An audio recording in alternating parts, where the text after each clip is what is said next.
Hi friends, game changer movie ఇప్పుడే చూసి రావడం జరిగింది. మూవీ మొత్తం చూసుకుంటే మనకు ఒక సోషల్ మెసేజ్ అయితే ఇవ్వడానికి ప్రయత్నించారు మన శంకర్ గారు.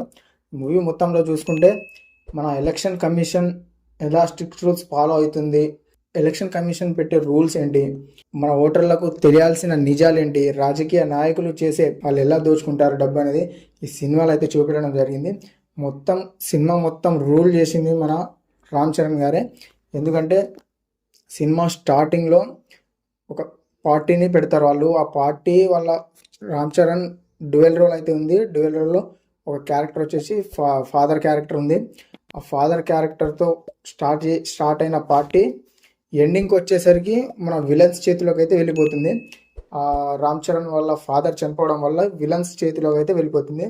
మళ్ళీ ఆ విలన్స్ చేతిలో పార్టీ వెళ్తే ప్రజలకు అన్యాయం జరుగుతుంది, దోచుకుంటారు అనేసి మన రామ్ చరణ్ గారు అలాగే ఆ పార్టీ నాయకులు నిర్ణయాన్ని ప్రకారం ఆ పార్టీని మళ్ళీ మన రామ్ చరణ్ చేతిలోకి తీసుకొని రామ్ చరణ్ సీఎం అయ్యే విధంగా అయితే స్టోరీ లైన్ని రాసుకున్నారు శంకర్ గారు. సో ఓవరాల్గా చూసుకుంటే మూవీ అయితే ఒకసారి చూడొచ్చు, బాగుంది. మరీ అంత బాగేం లేదు, మరీ అంత అదేం లేదు. సో మూవీ అయితే ఒకసారి చూడొచ్చు. కామెడీ అయితే వేరే లెవెల్ ఉంది. మన బ్రహ్మానందం గారి కామెడీ అయితే వచ్చిన ఒక 5 minutes ఉంటాడు బ్రహ్మానందం, కాకపోతే వేరే లెవెల్ కామెడీ ఉంది. సునీల్ గారు అయితే జీవించిపోయారు క్యారెక్టర్లో. సో అలా ఆ క్యారెక్టర్ని అలా రాయడం వేరే లెవెల్ అనుకుంటే, ఆ క్యారెక్టర్లో మన సునీల్ గారు నటించడం వేరే లెవెల్ ఉంది. ఇంకా అది ఈ మూవీలో మదర్ ఎమోషన్ కూడా కనెక్ట్ అవుతుంది. ఎందుకంటే చిన్నప్పుడే వాళ్ళ పేరెంట్స్ని వదిలేసి వేరే వాళ్ళ దగ్గర అయితే మన రామ్ చరణ్ పెరుగుతారు. పెద్దగా IAS అయిన తర్వాత వాళ్ళ మమ్మీని అయితే చూడడం జరుగుతుంది.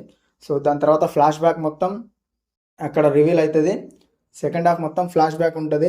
ఫస్ట్ హాఫ్ మొత్తం స్టోరీ లైన్, లవ్ స్టోరీ, అది కొద్దిగా ఇంట్రడక్షన్ సీన్స్ అవి మొత్తం ఉంటాయి. మూవీకి రేటింగ్ వచ్చేసి ఒక 7 ఇవ్వచ్చు 10కి. సో ఒకసారి వెళ్ళి చూసిరండి. సంక్రాంతికి మంచి మూవీ అని చెప్పుకోవచ్చు. సో మళ్ళీ రేపు వచ్చే డాకు మహారాజ్ సంక్రాంతికి వస్తున్నాం. ఈ మూవీస్ ఎలా ఉంటాయో చూసి రివ్యూ చేయడానికి ప్రయత్నిస్తాం. అప్పటి వరకు మన ఛానల్ని సబ్స్క్రైబ్ చేసుకొని వీడియోకి ఒక లైక్ చేయండి. Thank you. ఉంటా. జై హింద్.